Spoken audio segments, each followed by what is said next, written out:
Olá, boa noite. Boa noite. Presidente Jair Bolsonaro recebe alta em São Paulo e segue para Brasília.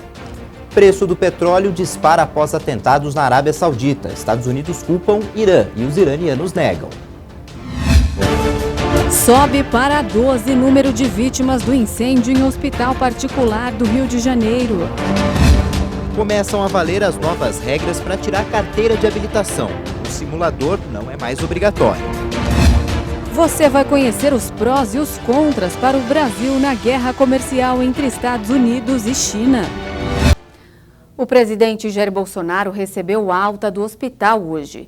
Ele já embarcou no aeroporto de Congonhas, em São Paulo, com destino a Brasília, onde segue com o tratamento até ficar totalmente recuperado. Em casa, Bolsonaro deve seguir as orientações médicas com uma dieta especial e fazendo exercícios. O presidente estava internado no Hospital Vila Nova Star, em São Paulo, desde o dia 7. A cirurgia para a correção de uma hérnia foi feita no dia 8. O último boletim médico sobre o quadro de saúde informava que o presidente receberia alta após passar por uma sessão de fisioterapia. Essa foi a 4ª operação desde a facada que Bolsonaro levou em Juiz de Fora, um ano atrás, durante um ato de campanha. Segundo o porta-voz, Otávio do Rego Barros, está mantida a programação para a participação do presidente na Assembleia da ONU, em Nova York, no dia 24.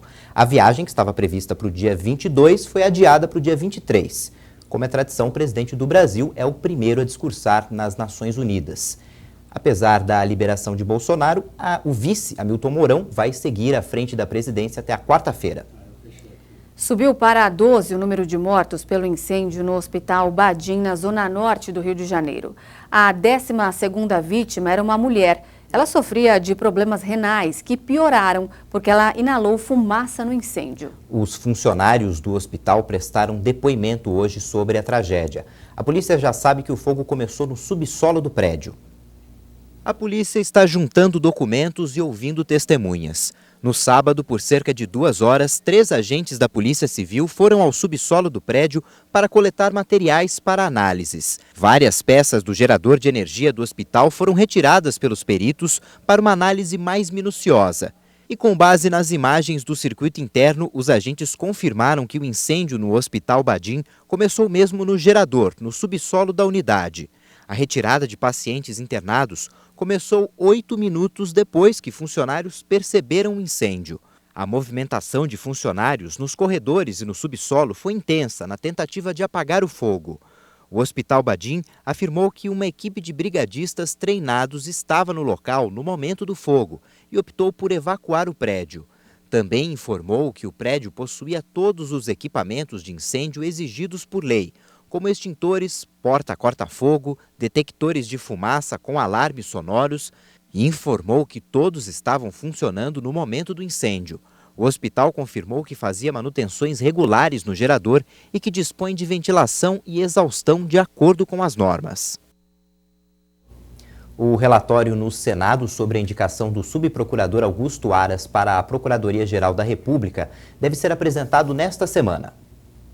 O senador Eduardo Braga, do MDB, relator da indicação na Comissão de Constituição e Justiça, afirmou que seu parecer será técnico e que levará em conta o currículo de Augusto Aras. O mérito é discutido na sabatina, quando os senadores fazem perguntas com relação a princípios, conceitos, até mesmo decisões ao longo da carreira do eminente subprocurador para formatar o juízo de valor. Agora, o que nós temos ouvido de vários senadores é uma excepcional boa vontade. Augusto Aras foi indicado pelo presidente Jair Bolsonaro no início do mês para substituir Raquel Dodge na Procuradoria-Geral da República.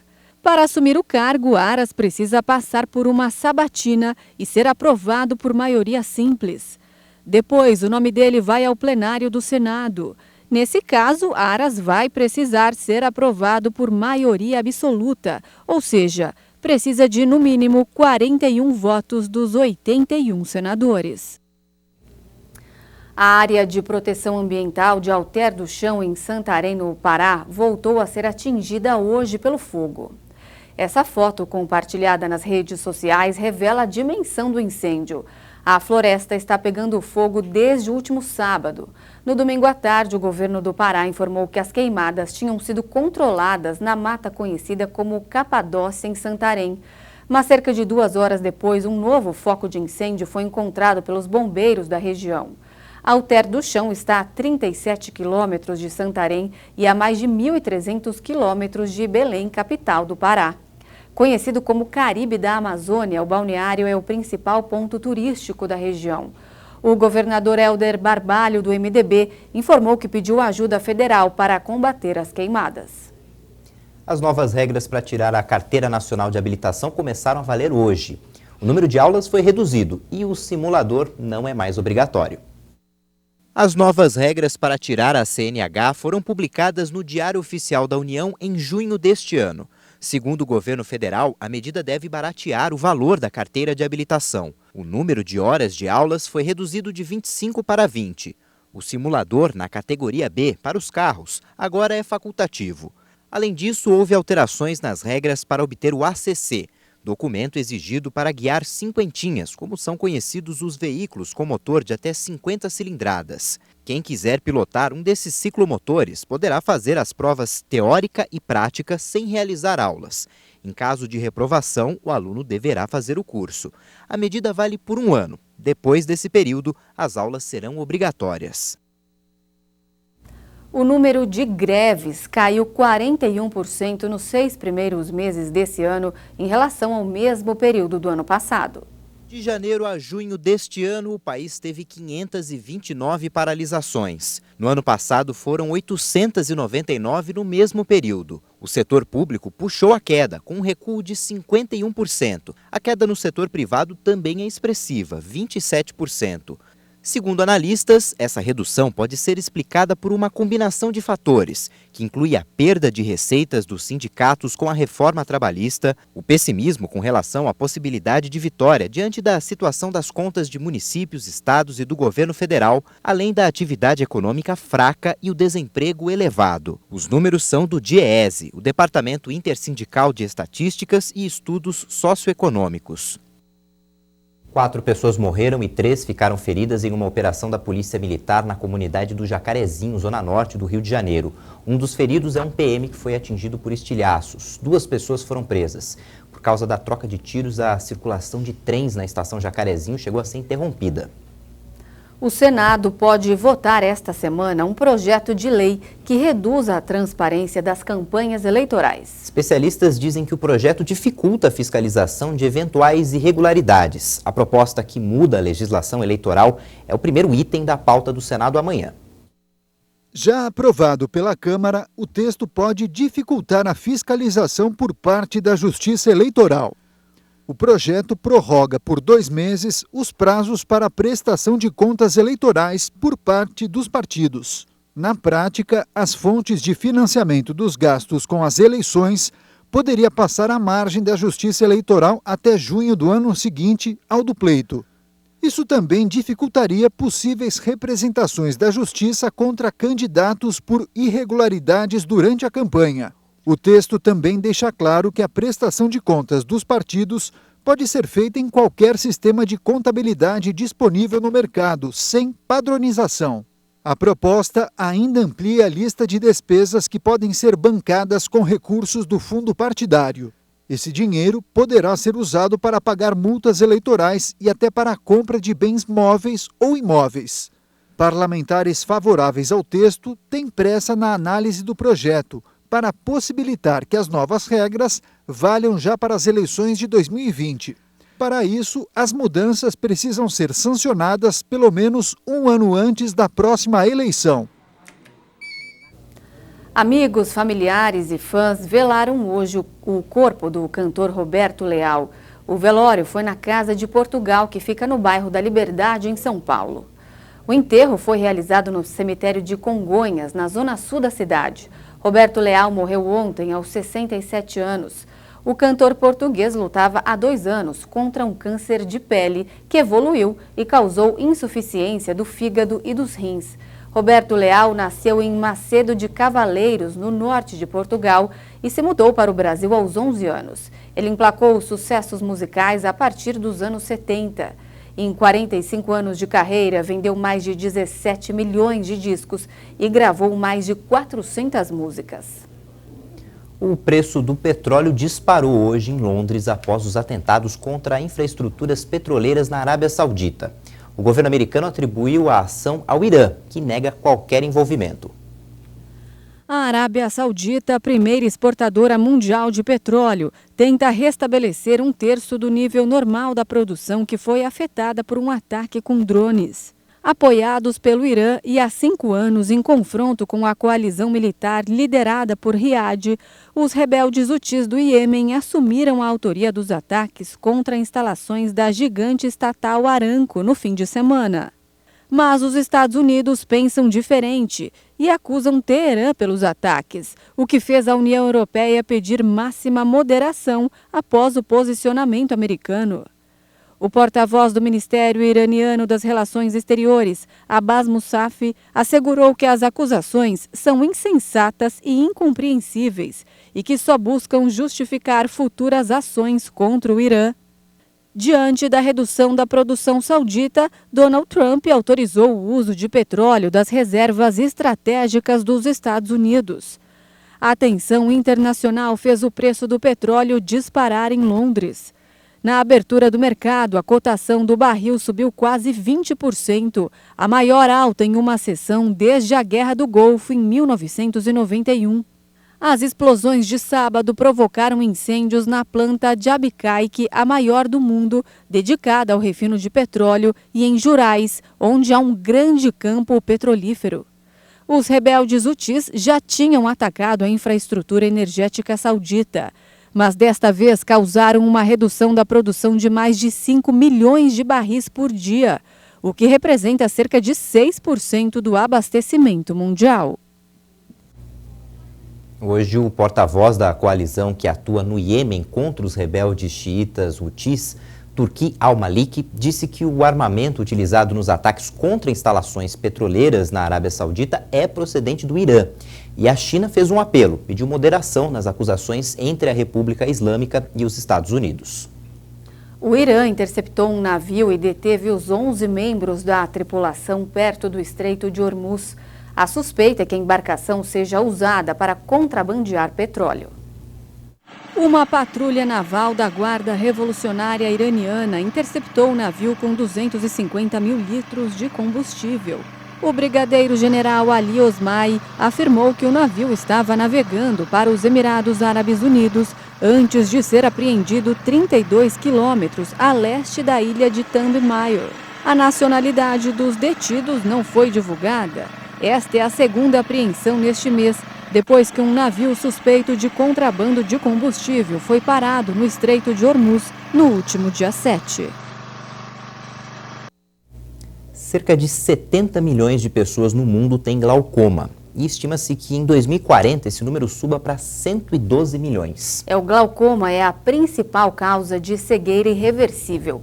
Não tem cura, apenas controle. Mas agora uma técnica com o uso de laser promete resultados mais eficazes. A dona Maria sentiu os primeiros sintomas do glaucoma há 15 anos e acabou perdendo a visão do olho direito depois de uma cirurgia de catarata. Daqui para lá, quase nada, né? Tô vendo. Muito pouco, pouquíssimo minha visão. O glaucoma é uma doença ocular causada por uma alteração na pressão interna do olho. Leva à perda gradativa e irreversível da visão. Quando o nível de pressão dentro do olho fica acima do normal, danifica as fibras do nervo óptico.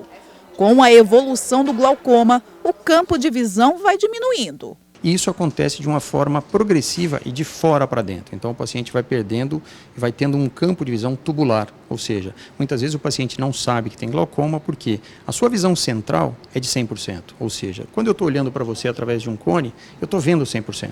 Só que eu perdi a minha visão periférica. O glaucoma é a principal causa da cegueira irreversível no mundo. No Brasil, mais de 1 milhão de pessoas têm a doença. Existem vários tipos de glaucoma. O mais comum é o de ângulo aberto. Os seus sintomas costumam ser silenciosos e quem tem o problema geralmente demora a perceber. Existe uma confusão muito grande hoje em diagnóstico de glaucoma e baixa visão. O glaucoma ele gera a baixa visão por constrição do campo visual. Então é fundamental a gente orientar que o paciente tem sempre que fazer uma consulta com o médico oftalmologista, porque ele é capaz de identificar sinais e sintomas de uma doença tão grave e tão silenciosa quanto o glaucoma. O glaucoma secundário, que é o que atingiu a Dona Maria, é mais raro. Ele deixa o olho mais claro e leva à perda da visão rapidamente.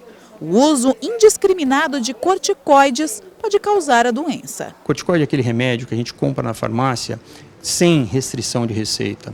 A Sociedade Brasileira de Glaucoma e o Conselho Brasileiro de Oftalmologia buscam a todo momento, junto aos órgãos reguladores, a retenção da venda, a retenção de receita para a venda do corticoide. O corticoide ajuda muito no tratamento de várias doenças, mas num paciente predisposto pode até levar à cegueira. O glaucoma não tem cura, mas tem controle. O tratamento mais comum é feito com colírios. E em casos mais graves, a indicação é a cirurgia. E também existe a técnica com laser, que é uma tecnologia mais avançada e que pode ser eficaz no tratamento da doença. O laser ajuda em uma grande parcela. E por que a gente fala que ele ajuda? Porque ele retarda a utilização do colírio. Se eu consigo utilizar um laser em um determinado paciente bem indicado e bem qualificado para aquela situação, eu consigo deixar o início do tratamento com o colírio um pouquinho mais para frente. Eu consigo, talvez, deixar esse paciente entre 1, quem sabe até 2 anos sem utilizar a medicação. O procedimento ainda não é oferecido pelo SUS, mas a Sociedade Brasileira de Glaucoma e o Conselho Brasileiro de Oftalmologia querem incorporar o laser ao tratamento da doença. Você vai ver a seguir como fica o Brasil em meio à guerra comercial entre os Estados Unidos e a China.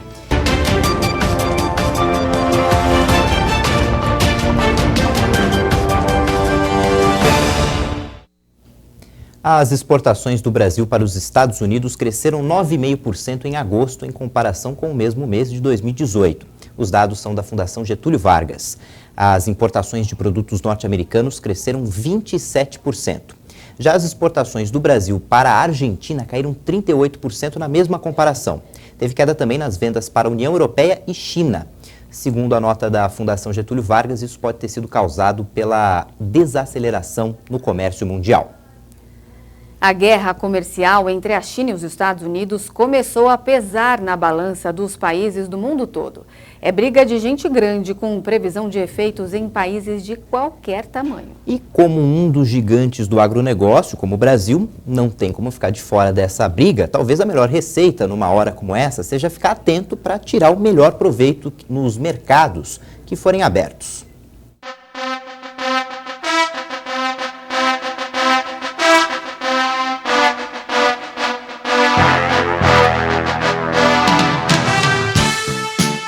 Duelo de gigantes. De um lado, os Estados Unidos, PIB de 19 trilhões de dólares, população 238 milhões de pessoas, a primeira economia mundial. Do outro, a China, PIB de 11 trilhões de dólares, população de 1 bilhão e 400 milhões de habitantes, a segunda maior economia do globo. Entre os dois, todos os outros países do planeta. O mundo não é mais o mesmo desde que norte-americanos e chineses começaram a travar uma guerra comercial. E todas as nações vêm sentindo os reflexos das medidas de proteção e das sanções comerciais adotadas pelas duas superpotências. Todos os países são afetados, né? E muito afetados porque são grandes potências. Tanto China quanto Estados Unidos são duas grandes potências. Então, essa briga entre as duas grandes potências vai gerar realmente grandes impactos em todos os países, enfraquecendo o comércio mundial. E o Brasil não fica alheio a essa guerra comercial. A disputa entre norte-americanos e chineses também causa reflexos na economia nacional. Segundo especialistas, há um lado bom e outro ruim nessa história. O lado bom é para as exportações. Alguns produtos brasileiros acabam ganhando espaço no mercado internacional. É o caso da soja. Já o lado ruim é para as importações. O embate entre as superpotências faz o dólar aumentar, o que pode diminuir investimentos em alguns setores. Os dois países são grandes compradores dos demais países, portanto, não tem como deixar de ter impacto em qualquer outro país. Eles exportam muito, eles importam muito também, então não tem como não ter impacto em outros países. Ao percebermos essa deterioração da relação entre os Estados Unidos e a China, vimos uma grande oportunidade para acelerar o nosso plano de exportação. Até poucos anos atrás, exportar fertilizante é um produto de tão baixo valor agregado, era algo inimaginável para todas as pessoas. O que nós estamos conseguindo fazer hoje é realmente admirável. Então, a expectativa é muito positiva para os próximos anos.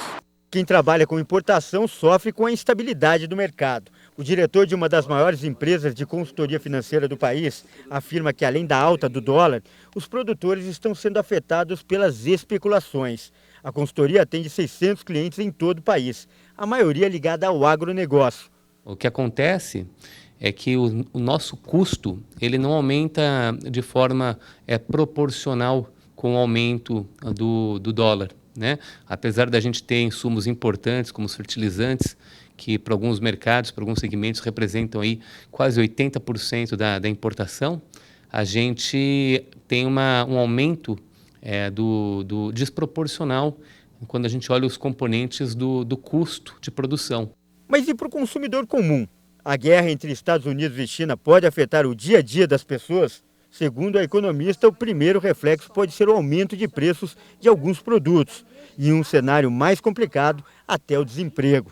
Isso vai impactar na produção e no investimento. Não tendo investimento, automaticamente você tem uma taxa de empregabilidade bem menor, as indústrias passam a demitir, portanto, cai toda a economia, né? Então, o PIB tende a cair.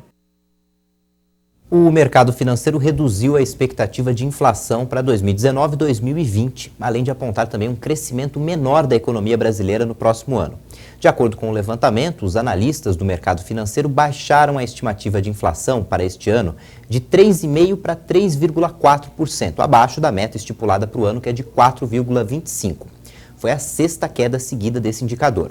As projeções constam no boletim de mercado Focus, que foi divulgado hoje pelo Banco Central.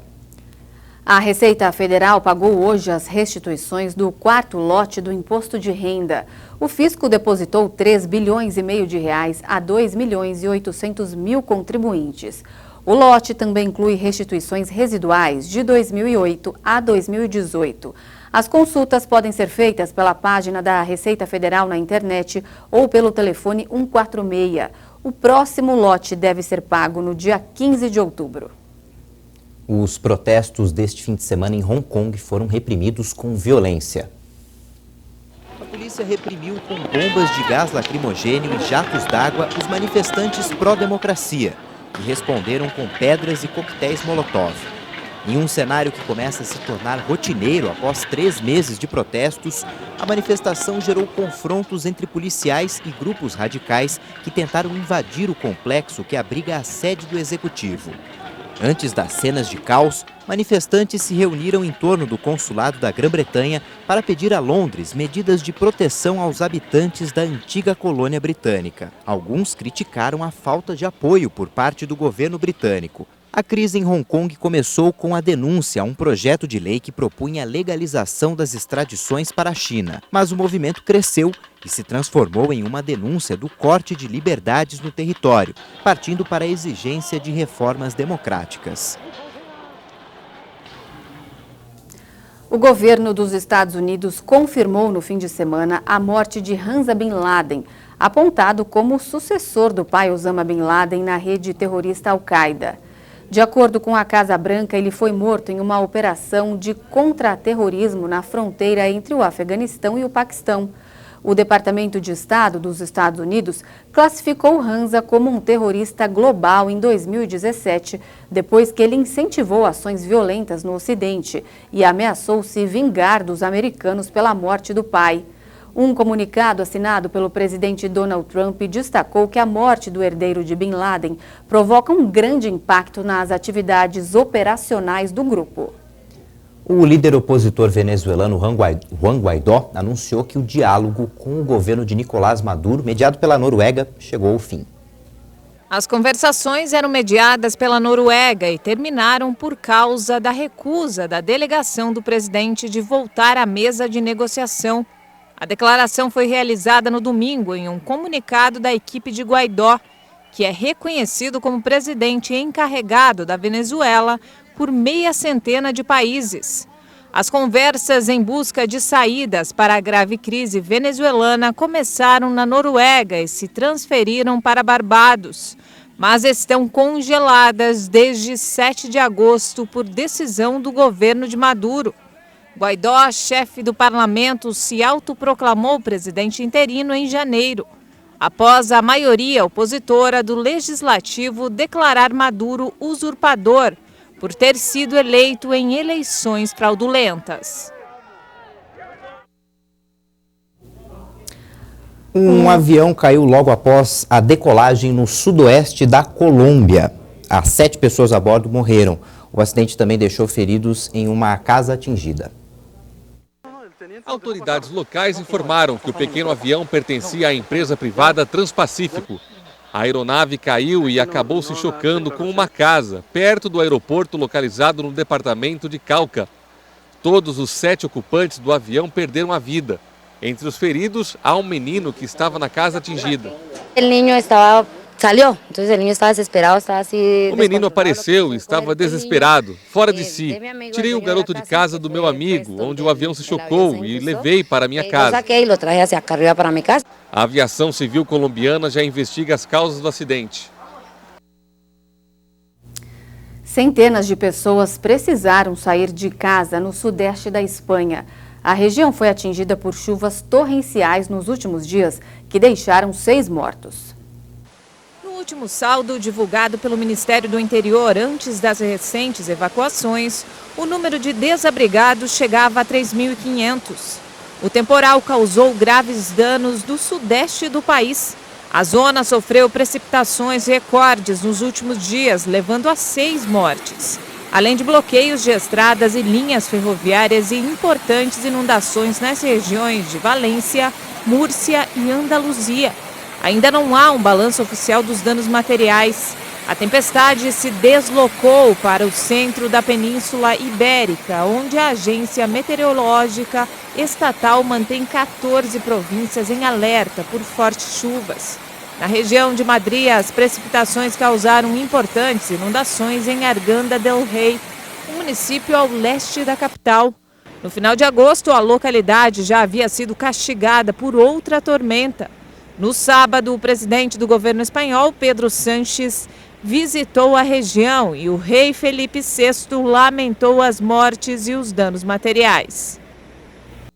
A criação de abelhas brasileiras está passando por uma renovação no estado de Goiás. O fácil manejo e os benefícios trazidos pelo inseto têm atraído muitos empreendedores. O Márcio e a Geni são os maiores criadores de abelhas nativas sem ferrão de Goiás. O casal tem uma chácara em Itapirapuã, a cerca de 200 quilômetros de Goiânia. E nesse lugar, cercado de beleza, eles têm inúmeras espécies de abelhas nativas.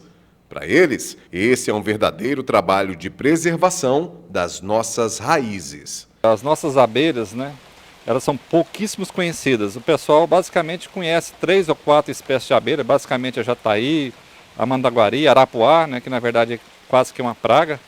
E infelizmente não valorizaram as nossas abelhas. Mas é um universo grande de abelhas, tanto meliponas quanto trigonas. São abelhas que produzem excelente mel e principalmente fundamentais para a multiplicação das nossas plantas. Em 2 galpões e mais uma área externa, o Márcio tem diversas caixas com pelo menos 40 espécies diferentes. Algumas nós já estamos acostumados a ver no dia a dia, como as jataís, mas a diversidade entre as espécies é o que realmente impressiona. Algumas são minúsculas, outras maiores que as abelhas africanizadas que conhecemos. As cores também variam bastante. E até as caixas onde elas são criadas têm que ser preparadas de acordo com a espécie. Quem faz o manejo é a Geni.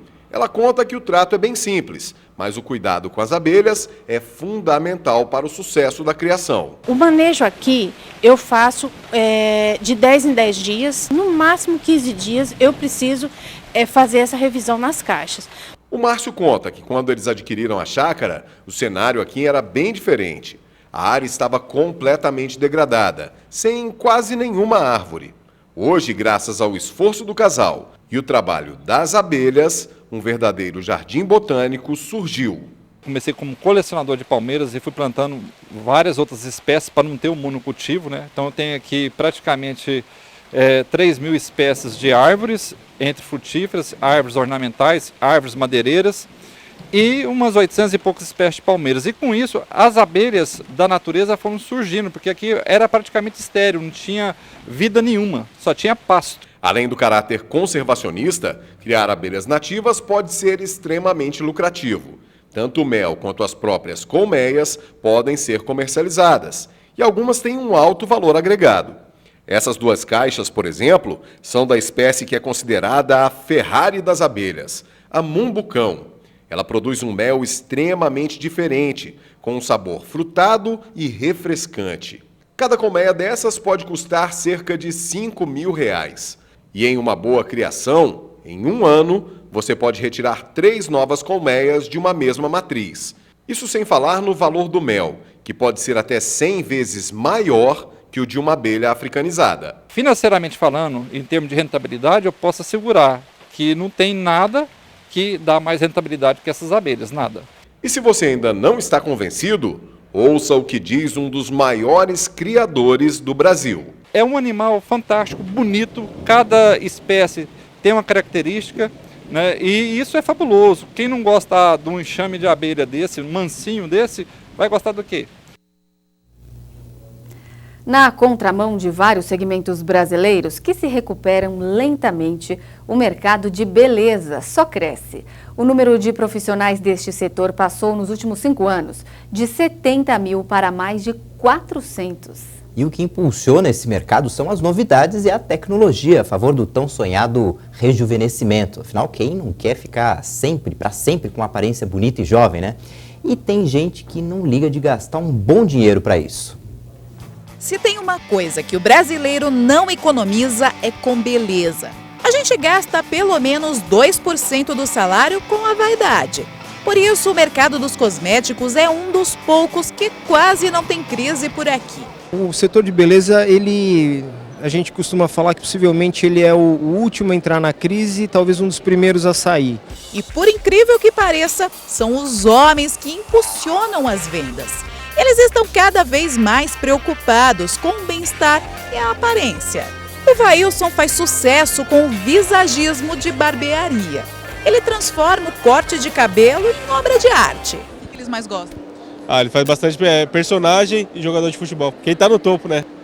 Você vê que os homens estão mais preocupados, assim, serem mais diferentes, em se preocuparem com a beleza? Assim, percebo que de uns 5, 6 anos pra cá, a barbearia cresceu muito. Então os homens estão muito preocupados com a beleza também, assim como as mulheres, né? E nesta feira que aconteceu em São Paulo, não faltou novidade para quem gosta de se cuidar. A Maria veio testar essa cera depilatória em gel que não precisa de aquecimento. Aprovou e vai levar para as clientes dela. Doeu? Não. E assim, é mais confortável porque o meu tá grande, porque eu sinto muita dor quando faço ficar quente. Ela só não, normal. O mercado da beleza é um dos mais promissores no país. Movimenta a economia e gera empregos. Nos últimos 5 anos, cresceu 500%, passando de 70 mil para 500 mil profissionais que trabalham na área de beleza e estética. Eu entendo hoje que possivelmente o maior problema do país seja renda, seja geração de empregos, e o setor de beleza consegue contribuir de forma decisiva com isso. E esse ano a gente voltou a boa parte das atividades da feira para o empreendedor que quer se atualizar, para o empreendedor que quer começar um negócio, ou que está começando um negócio. O Dário viu na vaidade do homem a oportunidade de negócio. O estúdio dele, voltado para o público masculino, tem 20 funcionários. Eu trabalhei 10 anos num salão feminino, né? E depois desse tempo trabalhando no salão feminino, eu percebi que tinha um nicho do masculino parado, esquecido, e isso há alguns anos atrás. A gente fica por aqui, uma boa noite para você. Boa noite e até amanhã.